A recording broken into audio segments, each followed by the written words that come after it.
I clean crime scenes for a living. Blood, broken glass, dead silence. I've seen it all. Most people think the worst part is the mess. But they're wrong. The worst part is when something is still there. 3 nights ago, I got a call about a house. Police said the case was closed. No suspects. No bodies. Just signs of struggle. That already felt wrong. But when I arrived, the front door was unlocked. Lights were still on. And I could hear something moving inside. At first, I thought maybe it was an animal. But then I heard footsteps, slow, heavy. Like someone was walking, and trying not to be heard. That's when I remembered something important. Crime scene cleaners are never called. Until everyone is gone. So tell me. If I was alone in that house. Then who was walking inside? Stay with me, because what I found inside that house still doesn't make sense to me. And before we go deeper into this story, make sure you like this video, subscribe to the channel. And tell me in the comments where you're watching from. I really want to see how far this story reaches. My name is Ethan Cole, and I clean crime scenes for a private company in the United States. Most people don't even know jobs like mine exist. They see police tape, flashing lights, and news reports, but they never think about what happens after everyone leaves. That's where I come in. When something bad happens, something violent, something messy, my team gets called. We clean what's left behind. Blood, broken glass, damaged walls, sometimes things I don't even have names for. It's not a job people choose for money. It's a job people choose because they think they can handle it. At least, that's what I thought when I started. Our company operates out of a small warehouse on the edge of the city. During the day, it looks like any other cleaning service. White vans parked outside. Equipment stacked neatly along the walls. Clipboards, gloves, masks. Normal. At night, it feels different. The calls we get after midnight are never normal. I had been working there for about 8 months when I got the call. It was a Tuesday night. Quiet. Too quiet. I was sitting alone in the office, finishing paperwork from a job earlier that day. A small apartment. Natural causes. Nothing unusual. The clock on the wall read 1:17 a.m. Then the phone rang. It wasn't the main line. It was the after-hours emergency phone. That line only rings when something serious happens. I picked it up. "Coal cleanup services," I said. There was a pause. Then a man's voice came through. Low. Tired. "We need a team," he said. "Residential property. Police just cleared the scene." I grabbed a pen. "Address?" I asked. He gave it. Something about the way he spoke felt off. Not scared. Not rushed. Just empty. "Type of incident?" I asked. Another pause. Then he said something I hear a lot in this job. "You'll see when you get here." The line went dead.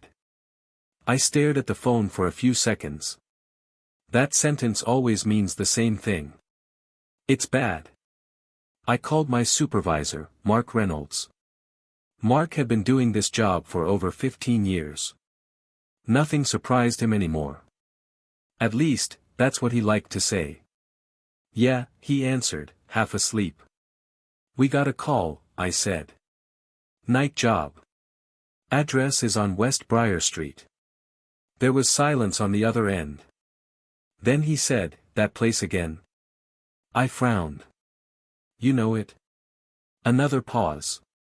"Just load the van," Mark said. "I'll meet you there." Then he hung up. That was the first time something didn't feel right. Mark never reacted like that. Never. I grabbed my gear. Protective suit. Gloves. Mask. Cleaning chemicals. Biohazard containers. Industrial lights. Everything we always used. Routine. But as I packed the van, I couldn't shake the feeling in my chest. That tight feeling. Like something was waiting. The drive to West Briar Street took about 20 minutes. The roads were empty. Streetlights flickered as I passed under them. The city felt asleep, like it didn't want to see where I was going. When I turned onto Briar Street, I saw the house immediately. You always can. Crime scenes don't look normal. Even from the outside. The house sat at the end of the street. 2 stories. Old wood siding. Front porch light still on. Police cars were gone. But the yellow tape was still there, stretched across the front yard. Flapping slightly in the wind. Mark's truck was already parked outside. I pulled in behind him. He was standing near the front gate, smoking a cigarette. He didn't look at me when I stepped out. He just stared at the house. "You've been here before?" I asked. He took a long drag, then dropped the cigarette and crushed it under his boot. "Yeah," he said. "What happened?" Mark finally looked at me. His eyes were serious. Too serious. "Doesn't matter," he said. "We're just here to clean." That was the second time something felt wrong. We walked up to the police tape. Mark lifted it and stepped under. I followed. As soon as I crossed into the yard, I felt it. That same tight feeling. Stronger now. Like the air itself was heavier. The front door was slightly open. Just enough to see darkness inside. No lights. No movement. Nothing. "Power's out?" I asked. Mark shook his head. "No," he said quietly. "They turned it off." We stepped inside. The smell hit me first. Not just blood. Something worse. Something stale. Like the house had been closed for a long time. Even though the call had just come in. I switched on my flashlight. The beam cut through the darkness. The living room looked normal at first glance. Couch. Table. TV. Then I saw the walls. Dark stains. Everywhere. I swallowed. Jesus. Mark didn't react. He walked deeper into the house like he'd seen it before. Like he knew where he was going. "Kitchen," he said. "Start there." I moved slowly toward the kitchen. Each step felt louder than it should. The floor creaked. The house felt aware. That's when I heard it. A sound. Soft. Faint. From somewhere upstairs. I froze. "Mark," I called. No answer. He was already in another room. I listened again. There it was. A slow, dragging sound. Like something moving across the floor. My heart started beating faster. "Probably pipes," I whispered to myself. "Old houses make noise. That's normal." That's what I told myself. I stepped into the kitchen. The flashlight beam moved across the room. Cabinets. Sink. Floor. Then it stopped. There were footprints. Not old ones. Fresh. Wet. Leading from the kitchen. Toward the hallway. I stared at them. They were dark. Too dark. And they weren't going toward the door. They were going deeper into the house. My throat went dry. "Mark," I said again, louder this time. He stepped into the doorway behind me. "What?" he asked. I pointed at the floor. He looked down. For a moment, his expression didn't change. Then it did. Just slightly. "You see that?" I asked. He nodded.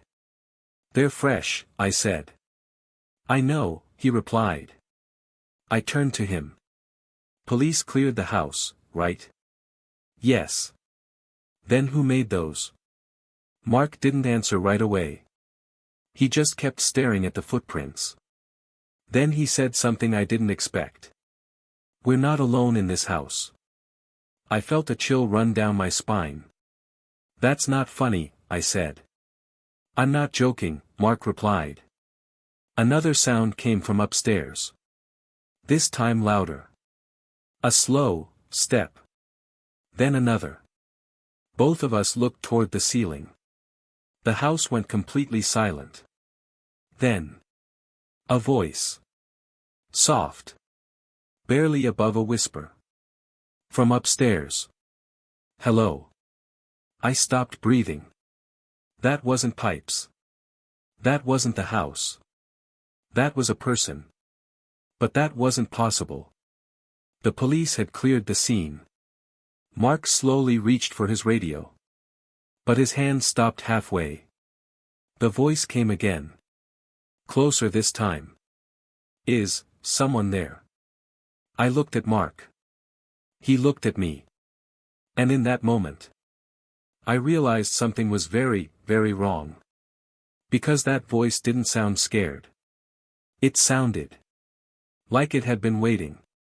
Section 2, The House That Wasn't Empty. My name is Daniel Carter, and I clean crime scenes for a private company that works across several states. We don't work for the police directly, but they call us after everything is done. After the photos are taken. After the bodies are removed. After the place becomes quiet. At least, that's how it's supposed to be. Most people think crime scene cleaning is just about blood and stains.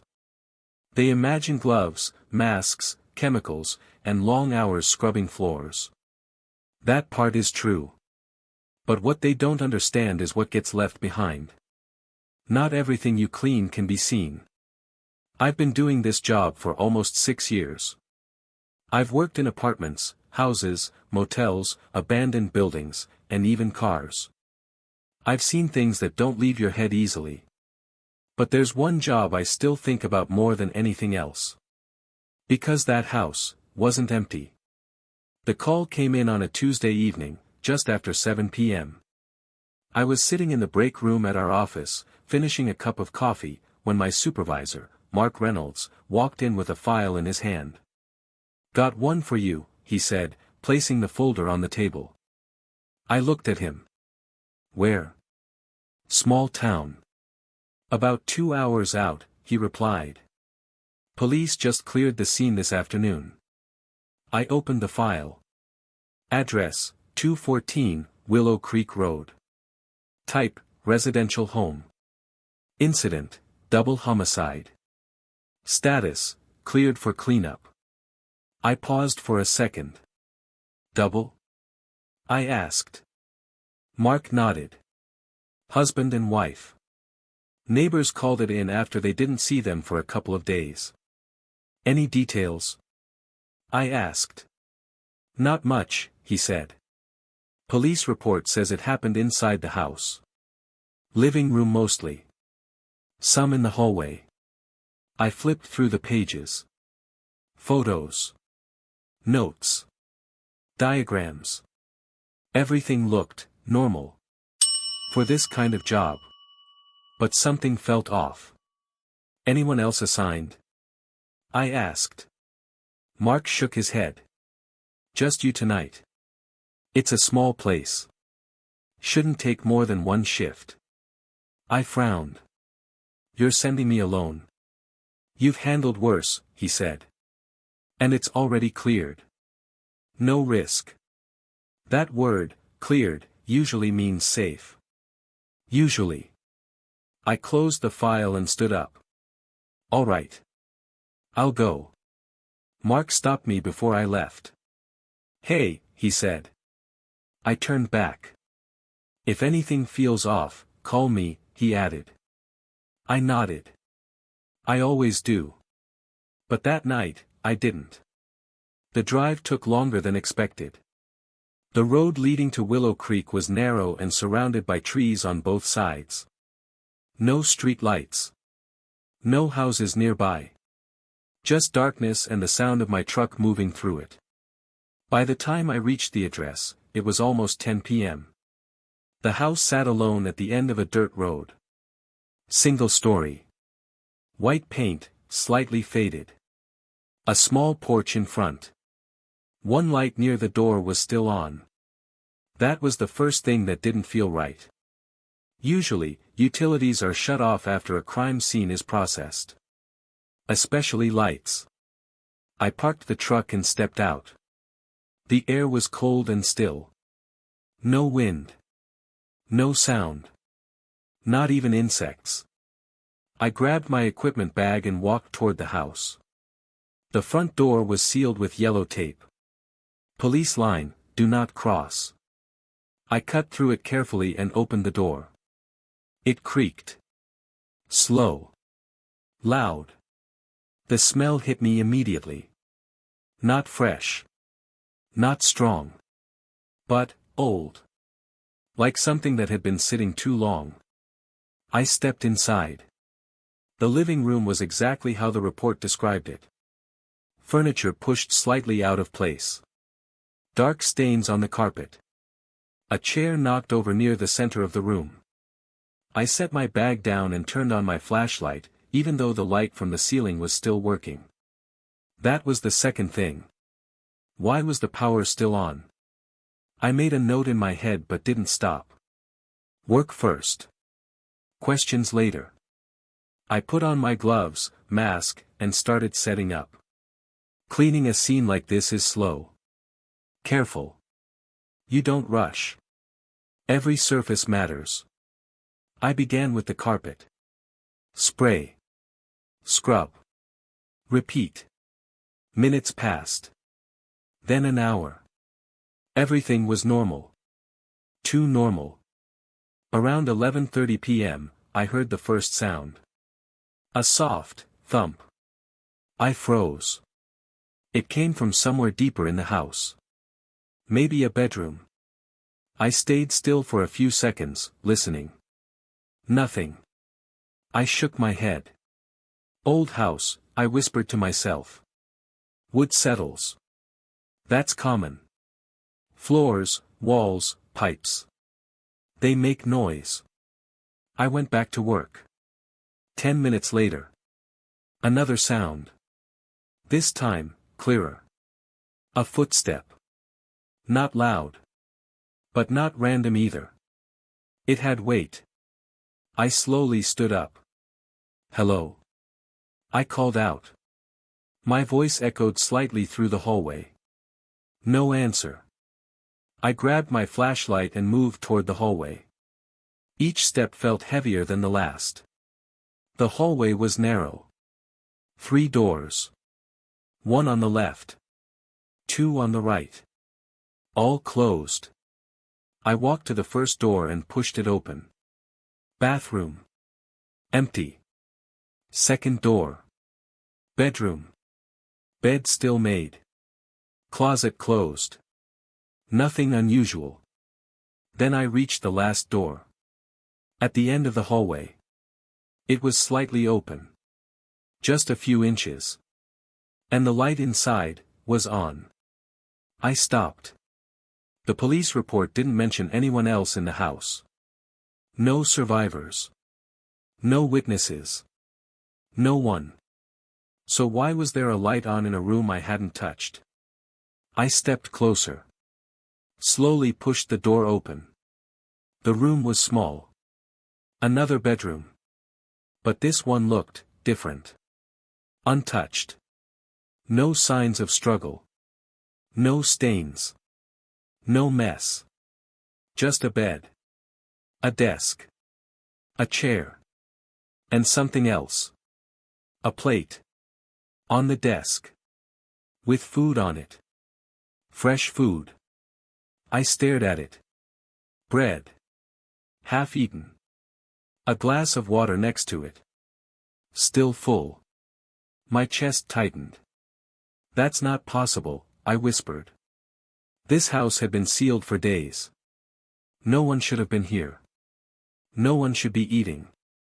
Then I heard it again. Behind me. A breath.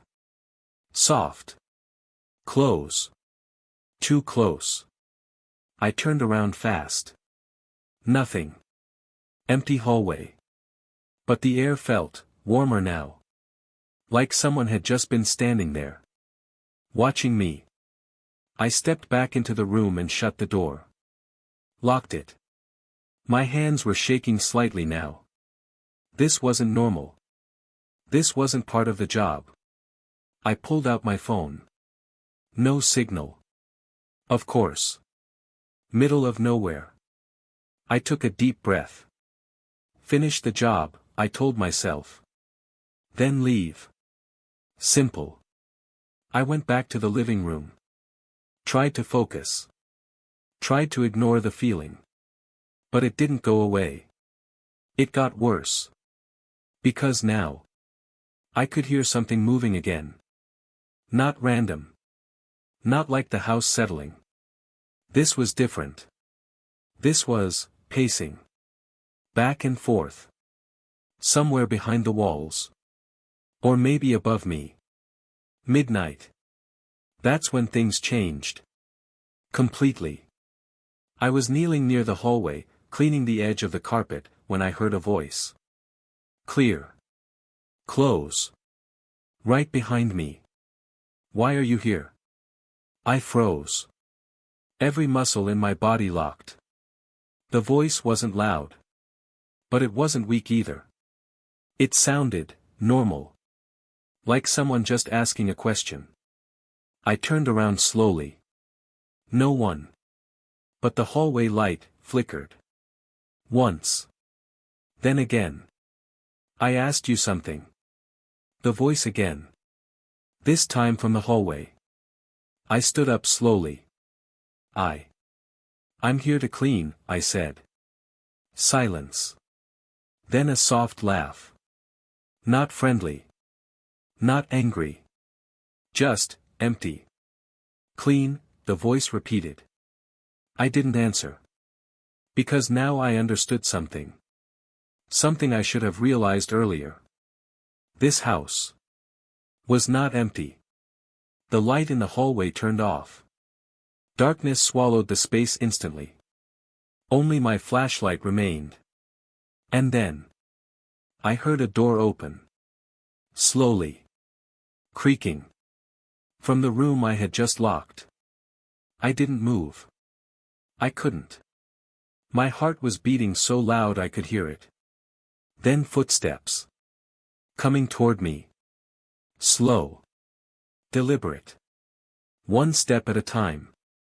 And then I saw it. At the end of the hallway.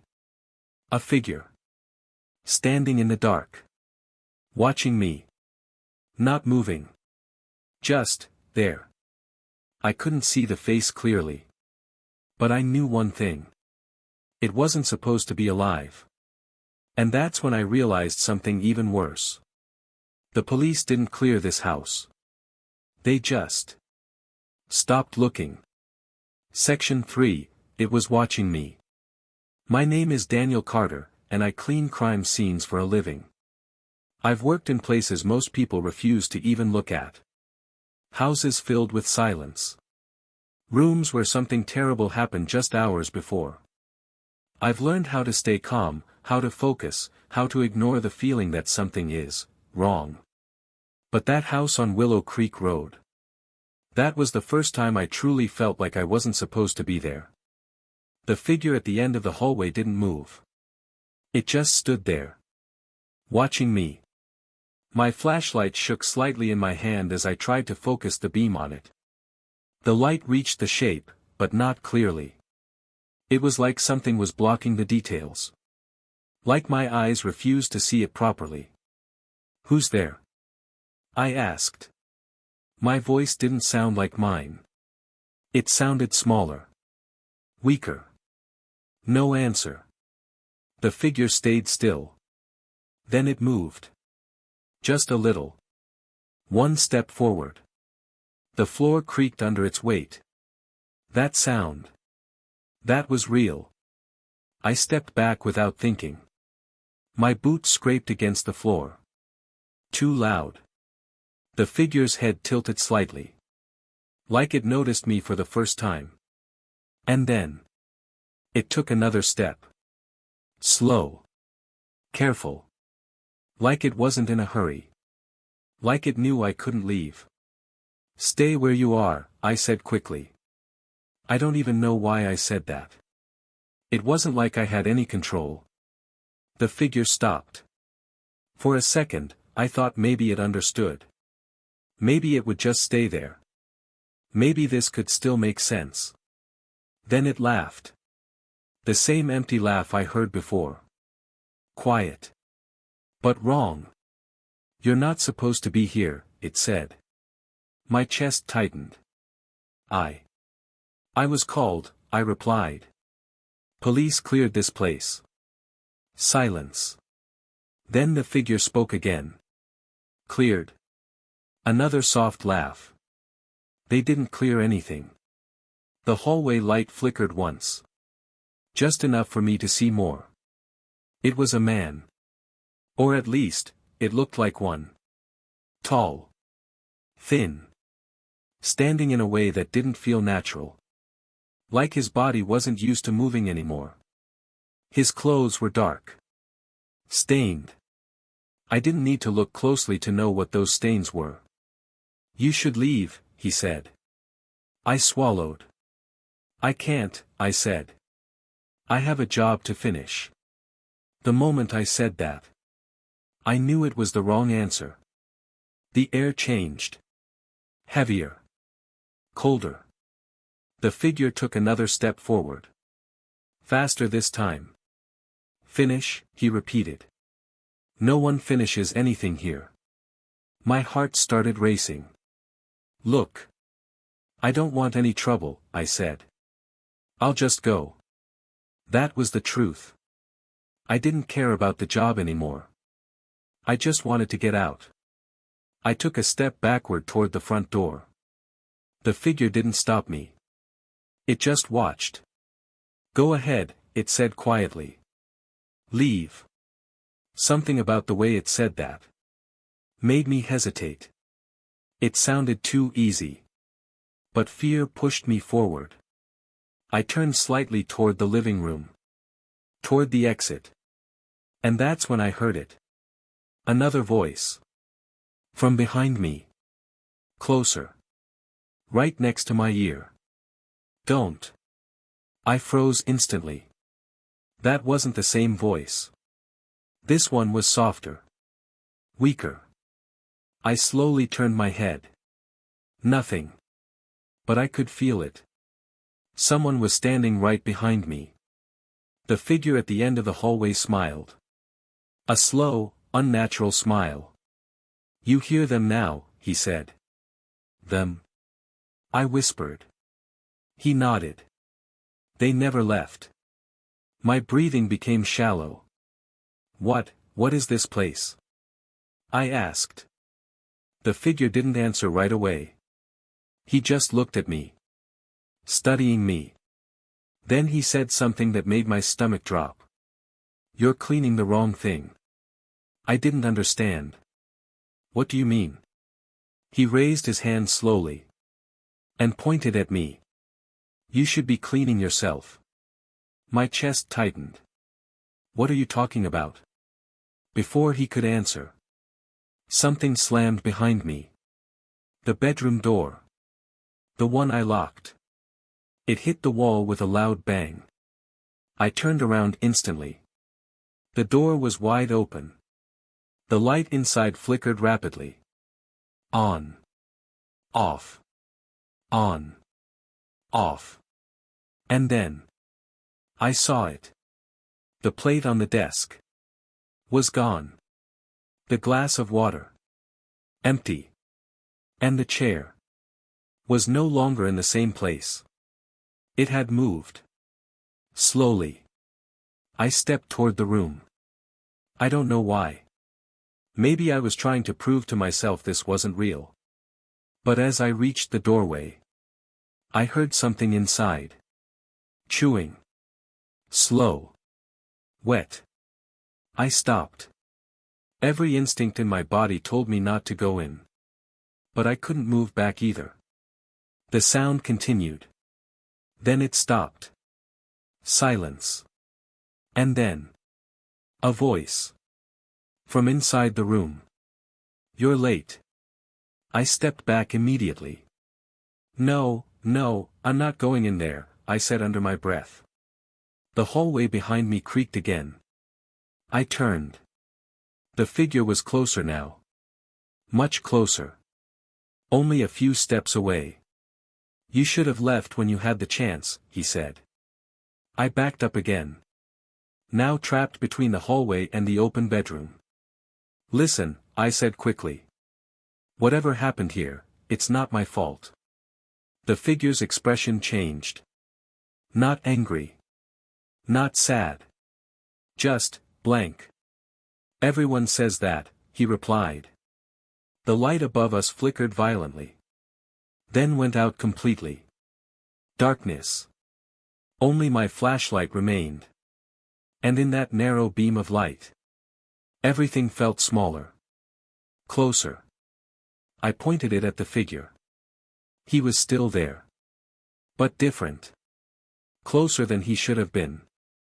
I hadn't seen him move. But he was almost in front of me now. You stayed too long, he whispered. Behind me. The bedroom floor creaked. Slow footsteps. Coming out. I didn't turn around. I couldn't. Because now I understood. I wasn't dealing with just one thing. There were at least two. Maybe more. My grip tightened on the flashlight. I'm leaving, I said. The figure didn't stop me this time. He just stepped aside. Clearing the path. Go, he said. But as I started moving past him, he leaned closer. And whispered something in my ear. Something I will never forget. They'll follow you. I didn't stop.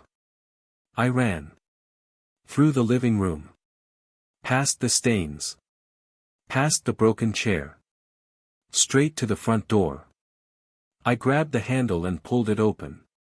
Cold air hit my face. I stepped outside. And stopped.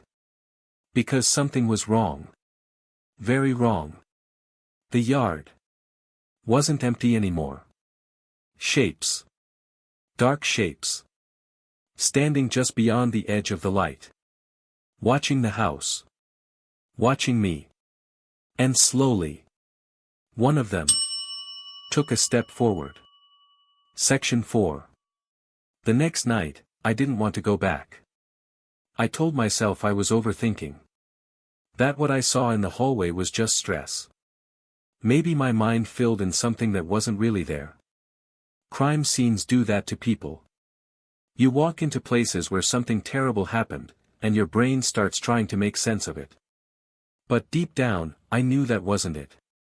Because that house didn't feel empty. Still, work is work.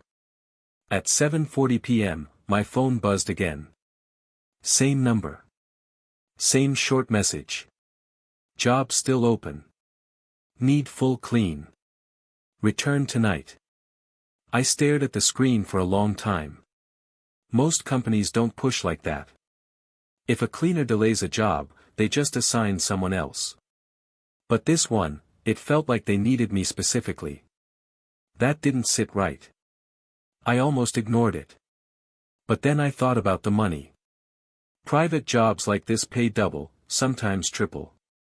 And I had already started it. Walking away now meant losing a big payment. So I made a decision I didn't feel good about.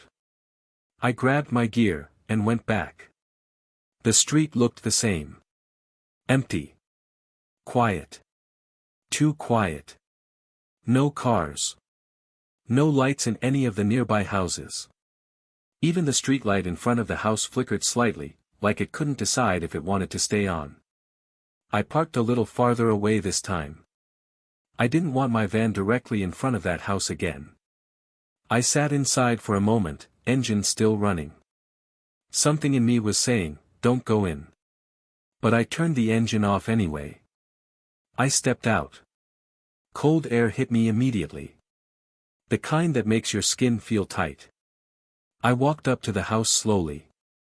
The front door was closed, but not locked. Just like before. I pushed it open. Inside, it smelled different. Last night, it was strong chemicals and blood. Now, it smelled damp. Like something had been sitting in water for too long. I stepped in carefully and closed the door behind me. That's when I noticed something strange. The floor I had cleaned wasn't clean anymore. There were footprints. Wet footprints. Leading from the hallway, into the living room. I froze. They weren't there last night. I cleaned that area perfectly. I always double-check my work. These prints were fresh. Still slightly shiny under the light. And they were barefoot. I felt my stomach drop. Someone had walked through this house, after I left. I looked around slowly. Hello? I called out. No answer. Just silence. But this silence felt heavier than before. I followed the footprints. Each step I took felt slower than the last. The prints led into the living room, and then stopped. Just stopped. No exit. No return path. Like whoever made them, disappeared. Right there. I stood in the middle of the room, trying to make sense of it. That's when I heard it. A soft sound. From upstairs. A creak. Like someone shifting their weight on old wood. My head snapped toward the stairs. I told myself it was the house settling. Old houses do that all the time. But then it happened again.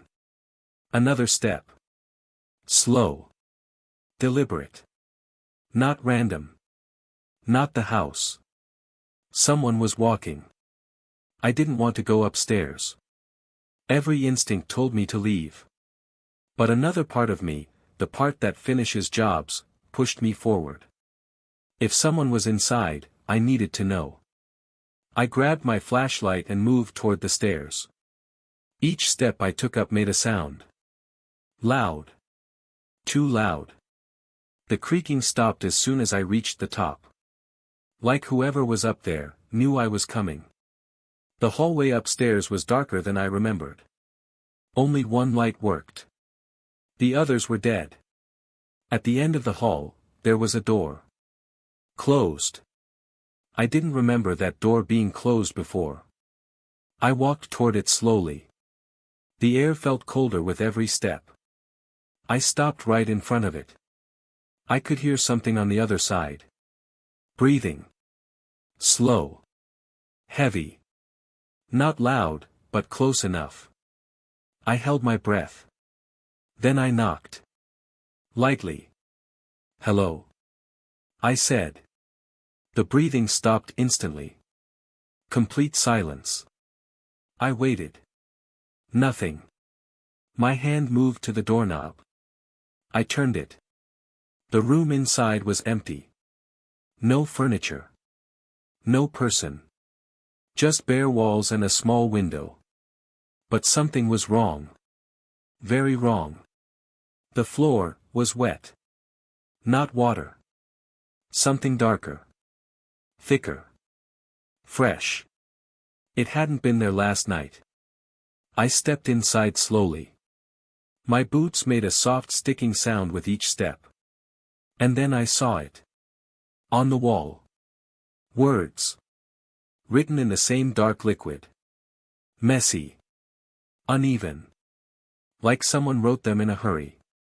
It said. You left. I felt my chest tighten. I didn't understand. Left. Of course I left. The job wasn't finished. But the way it was written, it didn't feel like a statement. It felt like an accusation. I backed out of the room slowly. My heart was pounding now. This wasn't normal.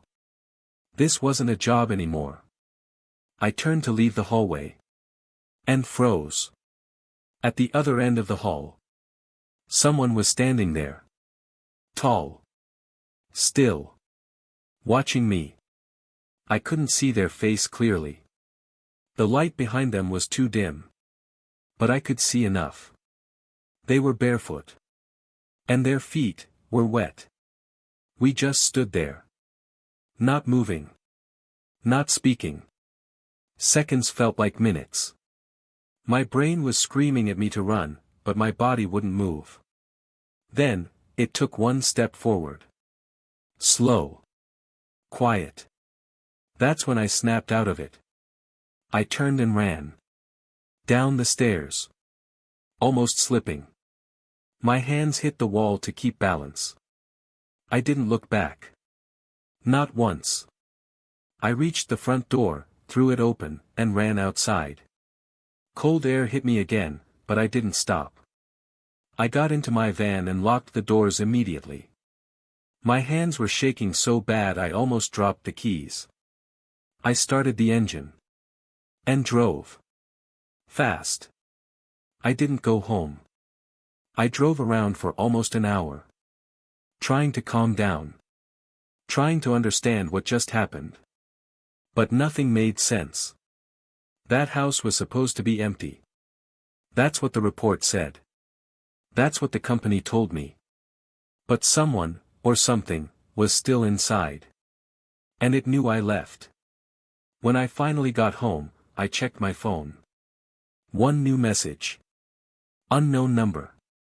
I already knew who it was. I opened it. Job incomplete. I stared at the screen. Then another message came. You need to finish what you started. My hands went cold. A third message appeared. It's waiting. I didn't reply. I turned off my phone. But that night, I didn't sleep. Because every time I closed my eyes, I saw that figure at the end of the hallway. Standing still. Watching me. Like it knew. I was coming back. Section 5. I didn't go back the next day. Or the day after that. I told myself I was done. No job is worth that. No amount of money is worth walking back into a place where something is clearly wrong. I ignored the messages. At first. The phone kept buzzing. Unknown number. Again and again. I didn't answer. Didn't open the texts. I just let them stack up. But ignoring something doesn't make it go away. It just makes it quieter, until it isn't. On the third night, I finally checked. I don't know why. Maybe curiosity. Maybe pressure. Maybe something else. There were 6 messages. All from the same number. I opened the first one. You didn't finish. The second. It's spreading. The third. This is your responsibility. My chest felt tight. I kept reading. You saw it. That means it saw you. And the last one. Come back before it leaves. I stared at the screen for a long time. That last line didn't feel like a threat. It felt like a warning. That's what got me. Not fear. Not money. The warning. Because if that thing left the house, where would it go? And who would find it next? I didn't call anyone. Didn't tell my company. Because how do you even explain something like that? Instead, I did something I hadn't done in a long time. I called an old coworker. Daniel Reyes. Daniel used to work in the same cleanup crew as me. We handled the worst jobs together for almost 2 years. He was the kind of guy who didn't scare easily. Calm. Quiet. Always thinking. He left the job about a year ago. Said he was done with certain places. At the time, I didn't ask what that meant. Now. I had a feeling. He picked up on the second ring.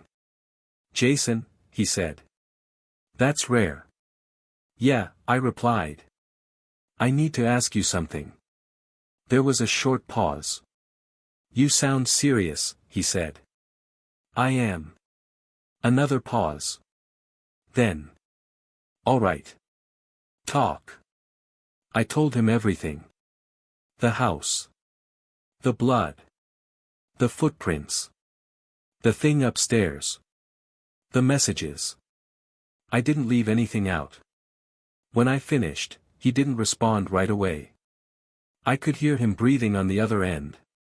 Slow. Controlled. Like he was thinking very carefully about what to say next. "Jason," he said finally, "tell me the address." I hesitated. "Why?" "Just tell me." I gave it to him. There was silence again.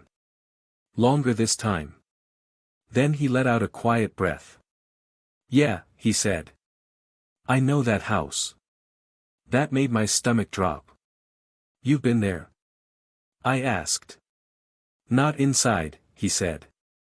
"But I've heard about it." My grip tightened on the phone. "What kind of, heard about it?" He didn't answer right away. Then he said something that made everything worse. "That job wasn't supposed to go to you." I felt a cold wave run through me. "What do you mean?" "That address has been flagged before," Daniel said. "Off the record." "Flagged for what?" Another pause. "For not staying empty." I didn't speak. Didn't know what to say. Daniel continued. "Couple years back, a cleanup crew was sent there. Same kind of job. Violent scene. Lots of blood. What happened?" "They finished the job," he said. "Or at least, they thought they did." My heart was pounding now. "And?" "They came back the next day," he said, "because the company got a complaint." "What kind of complaint?" "That the house wasn't clean anymore." I felt my throat go dry. "Don't tell me." "Yeah," Daniel cut in. "Same thing you saw. Blood back on the floors. New marks. Things moving." I leaned back in my chair. "This doesn't make sense," I said. "I know," he replied. "It doesn't. What happened to them?" Silence. Then. "They stopped talking about it." That answer didn't help. "At all," I said. "I know," he said again. "But that's the truth." I rubbed my face. "So what is it?" I asked. "A person? Someone hiding in the house?" "No." The way he said it was immediate. "Certain." "No," he repeated. "If it was a person, this would have been handled already." "Then what is it?" Another pause. Then. "Something that doesn't like being left behind." I didn't understand. "That doesn't mean anything," I said. "It does if you've seen enough of these places," he replied. "Seen what?" "Sites where something stays," he said quietly. The room felt colder suddenly. I didn't like where this was going. "So what do I do?" I asked. Daniel didn't hesitate this time. "You go back." I almost laughed. "You're serious?" "Yes." "After everything I just told you?" "Yes." I shook my head. "That's insane." "No," he said calmly. "What's insane is leaving it unfinished." I stood up and started pacing. "You didn't see what I saw," I said. "There's something in that house." "I know. It was watching me." "I know. It followed me to the stairs." "I know." I stopped. "You keep saying that," I said. "How do you know?" There was a long pause. Then Daniel said something that made my chest feel tight. "Because I've seen one too." Silence filled the call. "You never told me that," I said. "Yeah," he replied. There's a reason for that. What happened? I left, he said simply. And it didn't stay where it was supposed to. That was enough. I didn't need more details. I understood.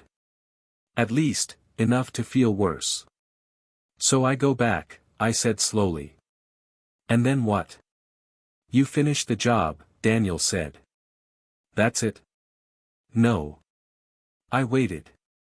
You don't leave anything behind, he continued. Not a drop. Not a mark. Not even a stain you think doesn't matter. I swallowed. And if I do? Then it has a reason to stay.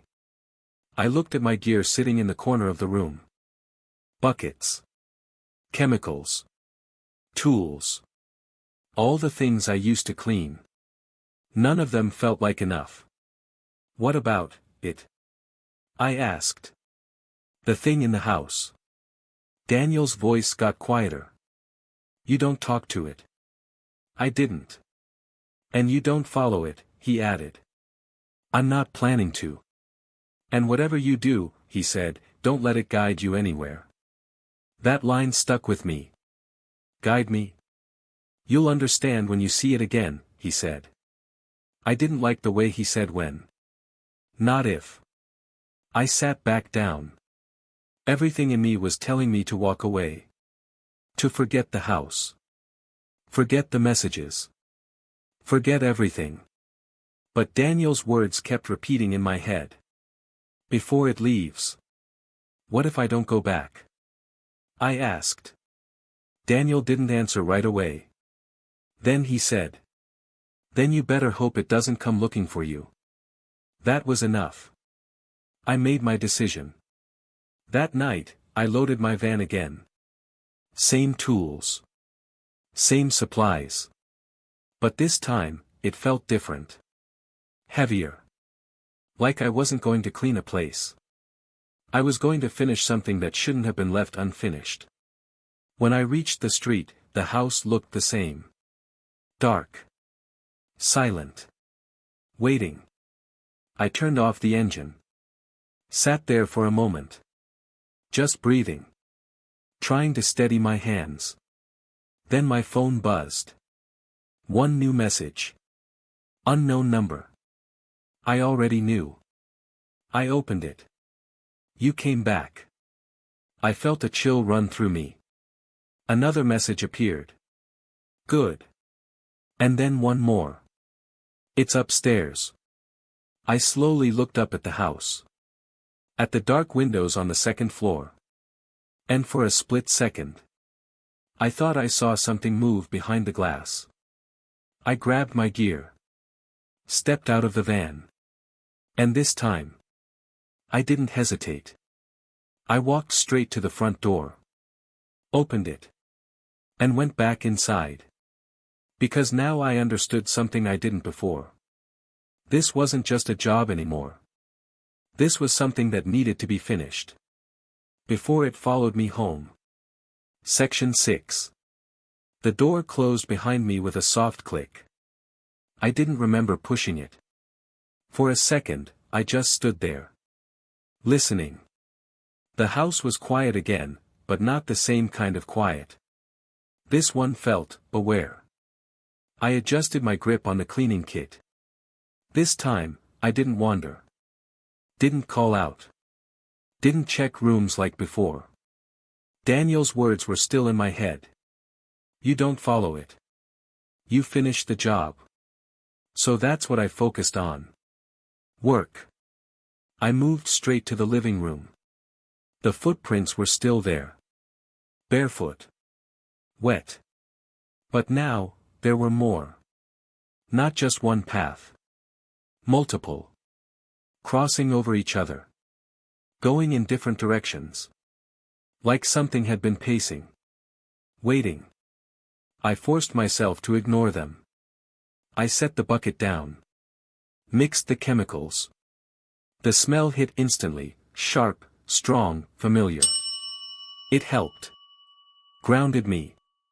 This was my job. This part made sense. I started cleaning. Slow. Careful. Every inch of the floor. Every mark. Every stain.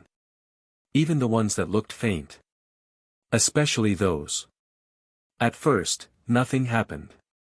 No sounds. No movement. Just the quiet scrape of my brush against the floor. The steady rhythm of work. And for a moment, it almost felt normal. Then I heard it. A soft step. Behind me. I didn't turn. I froze for half a second, then kept scrubbing. Slow. Steady. Like I didn't hear anything. Another step. Closer this time. Right behind me. I could feel it. That presence. The same one from upstairs. Standing there. Watching. Every instinct in my body screamed at me to turn around. To see it. To confirm it was real. But I didn't. I couldn't. Because something told me. That's exactly what it wanted. So I kept working. My hands moved, but slower now. Controlled. Deliberate. Like I was pretending everything was fine. The air changed. It got colder. Not like outside cold. This was different. Heavy. Pressing against my skin. Then came the breathing. Right behind my neck. Slow. Uneven. Too close. My grip tightened on the brush. My heart was pounding so loud I was sure it could hear it. But I didn't stop. Didn't look. Didn't react. After a few seconds. The breathing stopped. Just like before. Instant. Gone. I waited. Still not moving. Still not turning. Then I heard it again. But this time. It wasn't behind me. It was upstairs. A slow step. Then another. Moving across the floor above me. Back and forth. Back and forth. Like it was circling something. I swallowed. And kept cleaning. Minutes passed. Or maybe longer. Time didn't feel right inside that house. Eventually, the living room was done. Completely clean. No stains. No footprints. Nothing. I stood up slowly. My legs felt stiff. Heavy. Next, the hallway. I walked toward it carefully. The same hallway where I first saw it. The same place where everything changed. The air felt colder here. Darker. Even with the lights on. I started working again. Same process. Same focus. Scrub. Wipe. Check. Repeat. Halfway through. I noticed something. A door. At the end of the hallway. It was open. I froze. That door. It led to the room upstairs. The one with the message on the wall. But this door was downstairs. And I was sure. It had been closed before. I stared at it. Something about it felt wrong. Like it didn't belong there.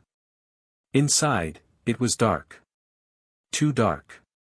Like the light from the hallway didn't reach inside at all. And then I heard it. From inside the room. A voice. Jason. My chest tightened instantly. It was familiar. Too familiar. Jason, come here. I knew that voice. It was my mother's. I hadn't heard it in years. Not since she passed. My feet didn't move. But my mind. For a second. It almost did. Jason, please. The voice sounded weak. Tired. Like she needed help. I took a small step forward. Without thinking. Then Daniel's voice hit me in my head. Don't let it guide you anywhere. I stopped.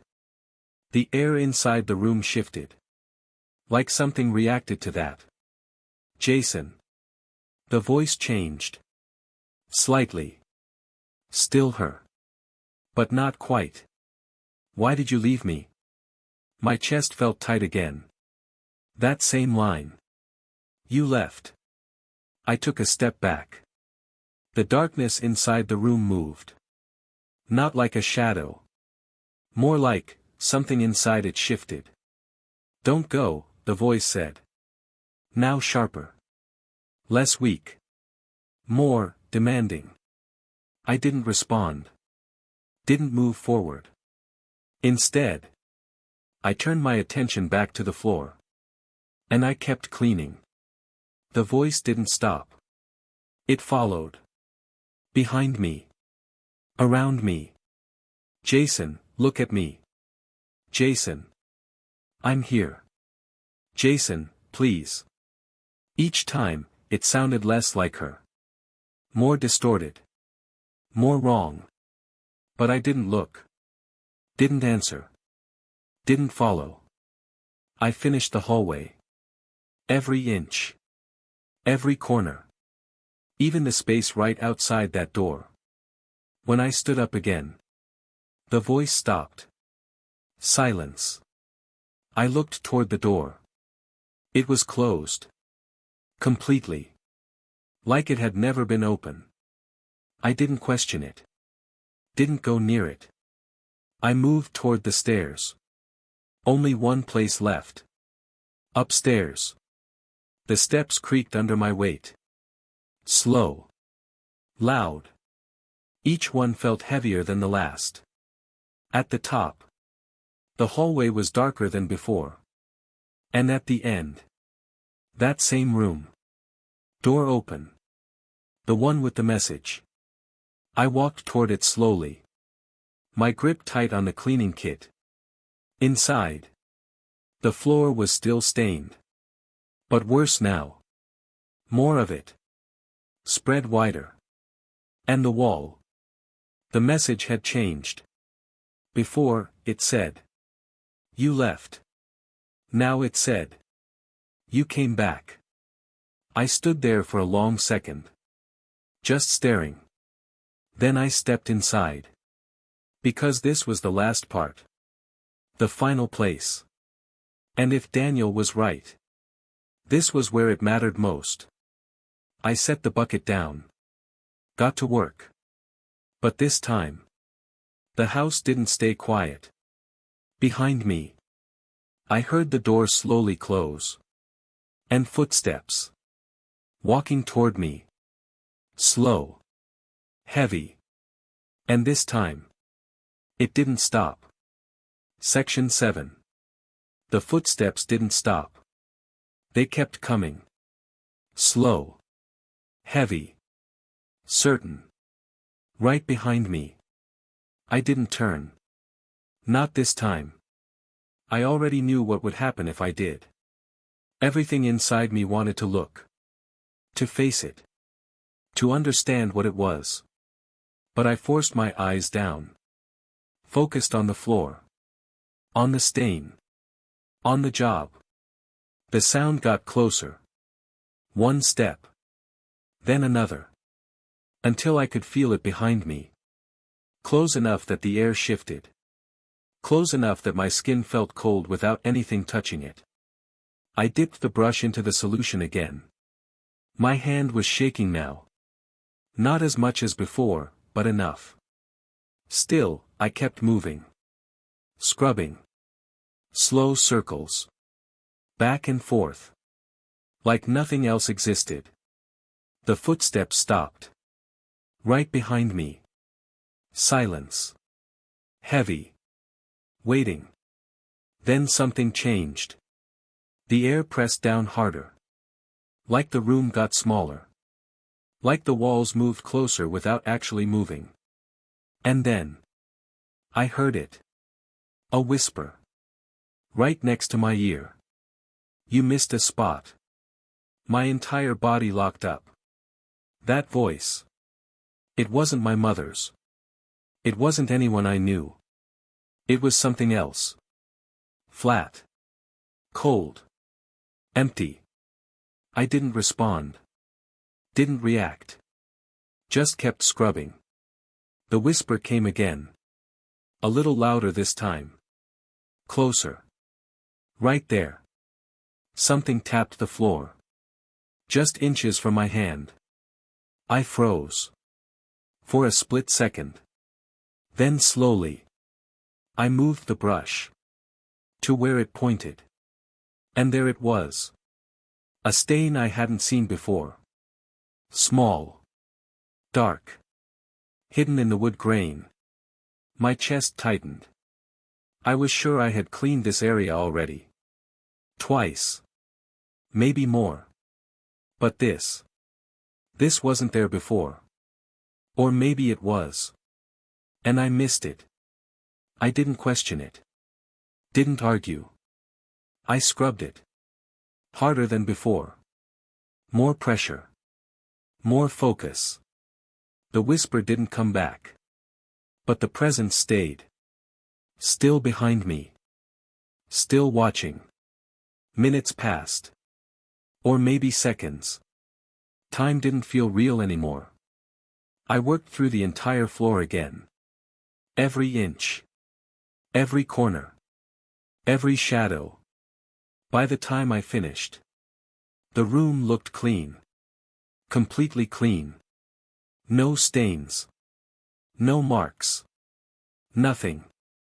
I slowly sat back. My arms felt heavy. My breathing uneven. And then. For the first time since I entered the room. The air changed. It lifted. Slightly. Like something eased. I stayed still. Waiting. Listening. Nothing. No footsteps. No breathing. No whisper. I swallowed. Then slowly. I stood up. I didn't turn around right away. Didn't trust it. Instead, I reached for the bucket. Packed my tools.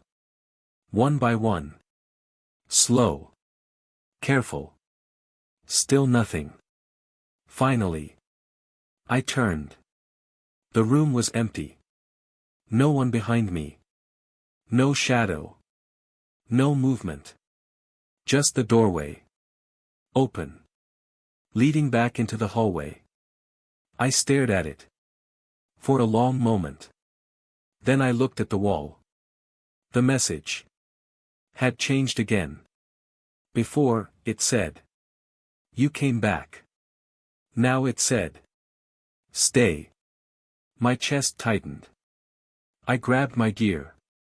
"No," I said quietly. And I walked out. The hallway felt different now. Lighter. Not safe. But not the same heavy pressure as before. I moved toward the stairs. Slow. Careful. Halfway down. I heard something behind me. A step. I stopped. Another step. Slow. Following. I didn't turn. Didn't stop moving. Step by step. I went down. The sound stayed behind me. Same distance. Same pace. Following. I reached the bottom. The living room was still clean. The hallway too. Everything looked normal. Except it didn't feel normal. I walked toward the front door. My hand reached for the handle. And then. Jason. I froze. That voice again.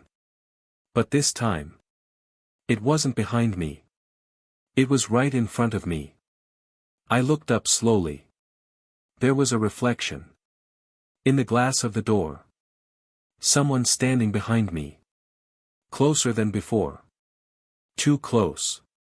I could see the outline. Tall. Still. Head slightly tilted. Watching. I didn't turn. My hand tightened on the handle. "Jason," it said again. But now. The voice wasn't just one voice. It was many. Layered. My mother. The whisper. Something deeper. Something wrong. Stay. I opened the door. Cold air rushed in. And I stepped outside.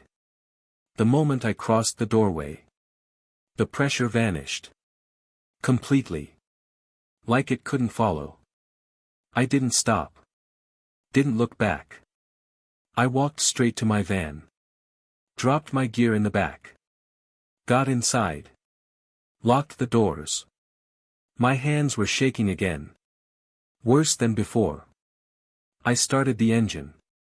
And just before I drove off, I looked up. At the second floor window. And for a split second, I saw it. Standing there. Watching me leave. Not moving. Not stopping me. Just watching. Like it knew something I didn't. I drove away. Fast. This time. I didn't feel chased. I didn't feel followed. But something still felt wrong. Because deep down, I knew one thing. The job was finished. But whatever was in that house didn't feel done with me. Section 8, Final. I didn't go back. Not the next day. Not the day after. Not ever. For the first time since I started this job, I refused to even drive past that street. I told the company the job was complete. Filed the report. Uploaded the photos. Everything looked normal on paper. Clean. Finished.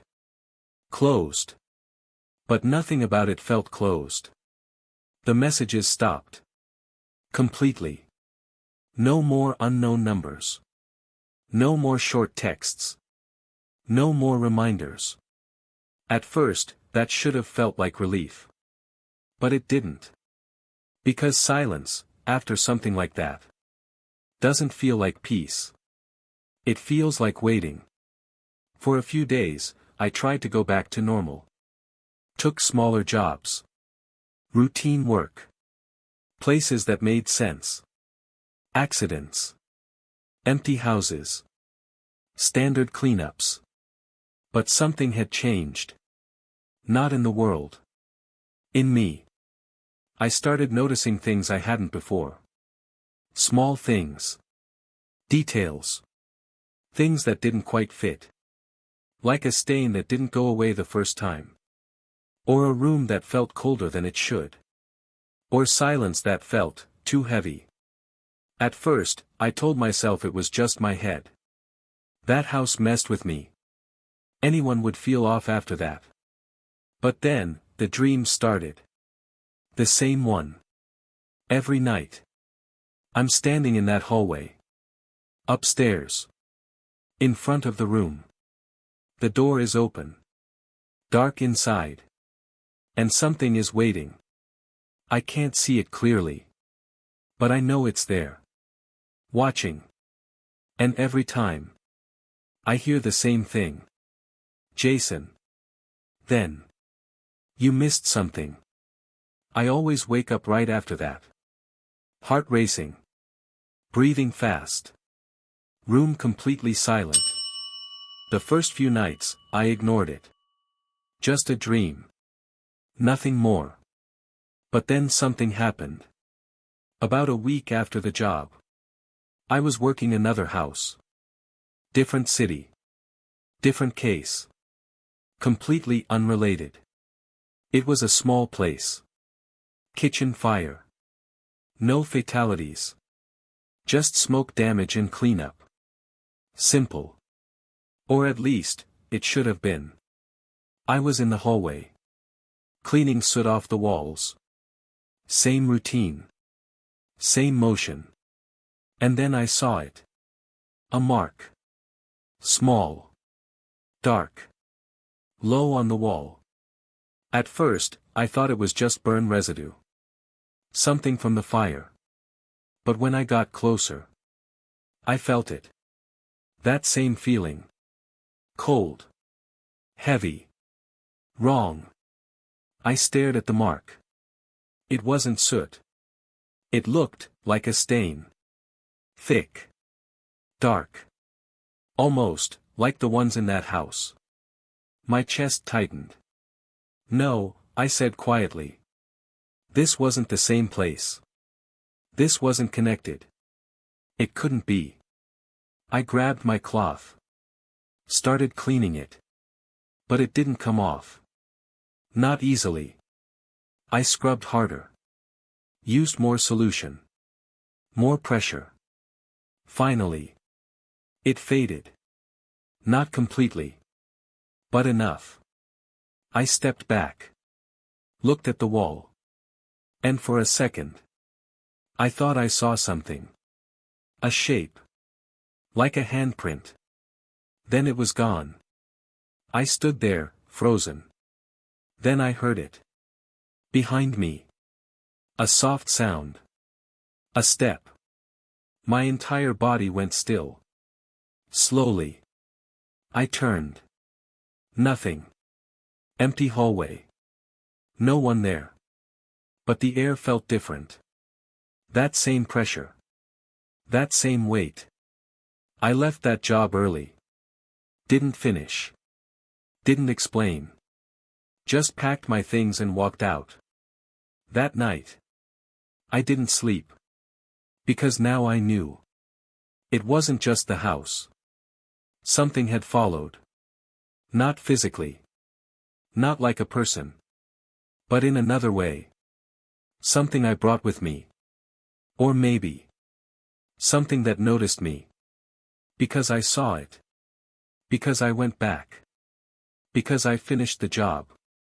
Or maybe. Because I didn't. The next morning, I checked my phone. No messages. But something else was there. A photo. In my gallery. I didn't remember taking it. My stomach dropped immediately. It was from that house. The upstairs room. The one with the messages on the wall. But this photo was different. It wasn't empty. Someone was in it. Standing in the corner. Tall. Still. Facing the camera. I couldn't see the face clearly. But I knew. It was the same thing. The same presence. Watching. I dropped the phone for a second. My hands went cold. Then I remembered. The rule. From Daniel. And from what I experienced. Photos. I picked the phone back up. Didn't hesitate. Didn't look again. I deleted it. Then I went further. Opened the trash. Deleted it permanently. For a moment. Nothing happened. Then my phone screen flickered. Just once. And went back to normal. I stood there. Waiting. But nothing else changed. No new photo. No message. No sound. Just silence. That same silence. Days passed. Then weeks. I stopped taking certain jobs. Stopped working alone at night. Started checking every place twice. Sometimes 3 times. And still. Every now and then. I feel it. That presence. Not always. Not constant. But enough. Like something is still watching. Waiting. For me to miss something. For me to leave something unfinished. Because now I understand something I didn't before. Some places don't stay empty. Not because someone is hiding inside. But because something never left. And if you walk into those places. If you see it. If you interact with it. Then it doesn't just stay there. It remembers you. I still do this job. But differently now. Carefully. Slowly. And I follow one rule. Every single time. I don't leave anything behind. Not a stain. Not a mark. Not even something that looks like nothing. Because I've learned. The hard way. That sometimes. It's not about cleaning a place. It's about making sure. Nothing follows you out. The police report said the house was empty. No residents. No records. No one had lived there for years. But I know what I saw. I cleaned every room in that house. Every stain, every mark, every trace of what happened there.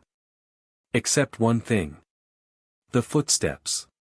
Because no matter how much I cleaned, no matter how many times I checked, I still heard someone walking upstairs. Slow. Heavy. Patient. Like they were waiting for me to finish. So I could leave. Or maybe, so they could finally come down. I quit that job the next day. But sometimes, late at night, when everything is quiet, I still hear those same footsteps. Not in a house. But right outside my door. If you enjoyed this story and want more dark, creepy, and suspenseful stories like this, make sure you subscribe to the channel, because the next story might be even worse. And trust me, some places are never truly empty.